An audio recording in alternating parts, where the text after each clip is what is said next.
I mean, the first question is that essentially family hubs, great, more money, great, but this is just the Sure Start scheme, isn't it, that you guys closed down years and years ago? Well, family's really important to me, and the government is keen to support families. That's why I'm delighted that we've announced hundreds of millions of pounds of new funding to roll out family hubs across the country. The centres like the one we're in today in Cornwall that bring together local services to support especially young parents to raise their families. Fantastic to meet the team here and see the incredible work that they're doing, and I'm delighted we're going to be able to do more of this right across the country. When you speak to families, they talk about one thing, childcare costs, which are astronomically high in this country, the highest or one of the highest in the OECD. And it's getting worse because loads of nurseries are closing. Surely this has to be a priority. What are you going to do about childcare costs? Definitely part of supporting strong families is making sure we have a really good childcare system that's affordable and convenient for parents. So we have lots of different ways to support parents. For example, for those on universal credit, they can receive 85% of their childcare costs reimbursed.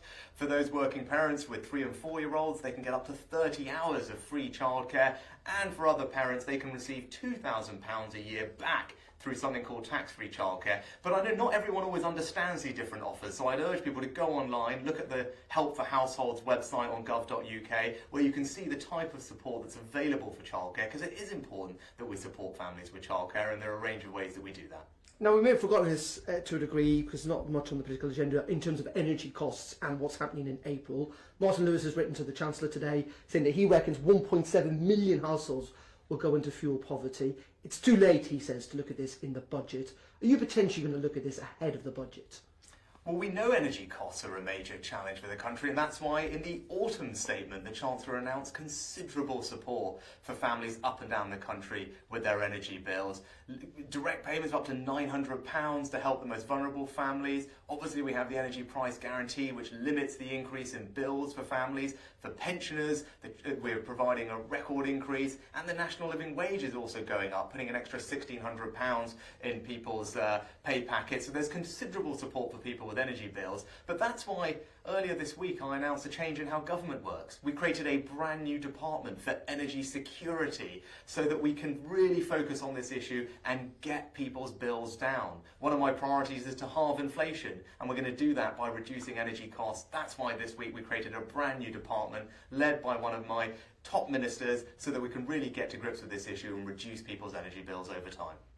Okay, let's focus on Ukraine. You talked yesterday that nothing's off the table, potentially fighter jets might be on the table. The truth is, though, we can't do that.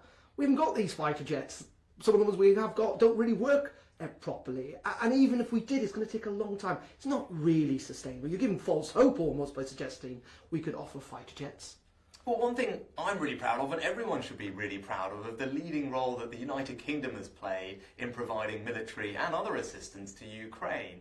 And as Prime Minister, I announced first amongst G7 countries that we would provide main battle tanks to Ukraine. That catalysed other countries doing the same. That's going to make a major difference in the coming months in the conflict. I also had very good conversations with President Zelensky yesterday about our ability to provide long-range missiles that they don't currently have, which again are going to make a big difference in the struggle against Russian aggression. And of course we're talking about further support, potentially with aircraft as well. The important first step of that journey is to make sure that we provide the training for Ukrainian pilots to be able to use that very sophisticated equipment. And we announced yesterday that again we'll be the first nation to start training Ukrainian pilots on NATO standard aircraft. That's a really positive forward step, and we will continue to stand by Ukraine because we want to see them victorious.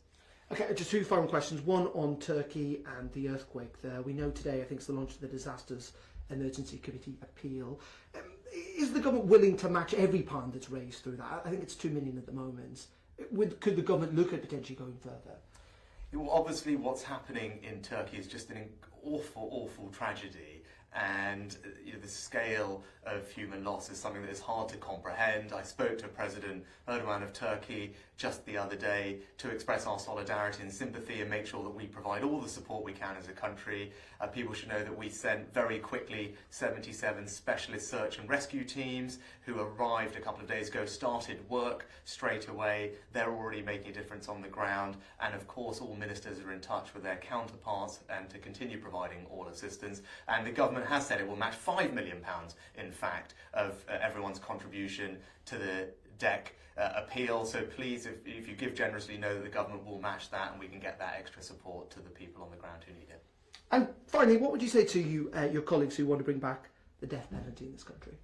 Well, that's not my view, that's not the government's view, but we are united in the Conservative Party in wanting to be absolutely relentless in bearing down on crime and making sure people are safe and feel safe. That's why we recently tightened up sentencing laws for the most violent criminals, so they spend longer in prison. It's why we're on our way to having 20,000 more police officers on our streets, and we're giving those police officers more powers to tackle crime, whether it's stop and search or just this week in Parliament, we're giving police officers the power to tackle violent and extremist protesters. That's because we want to make sure people are safe, they feel safe, and that's what we're delivering.